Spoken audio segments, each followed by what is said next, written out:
ተነስ ውጣ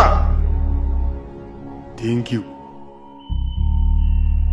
ሳፈጣለሁ ቢል ይዣና ፍጣው ይህ ክፍል የከብቶች በረት አይደለም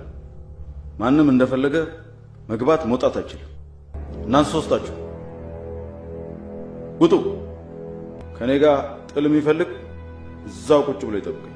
ምን ነው የምጠብቀው ውጣ እኮ ነው ያልኩህ ራስህ ውጣ ምን አልክ አንተ ደግሞ ራስህ ውጣ ከዚህ ክፍል ማን መሰልኩ እንደዚህ የምትናገር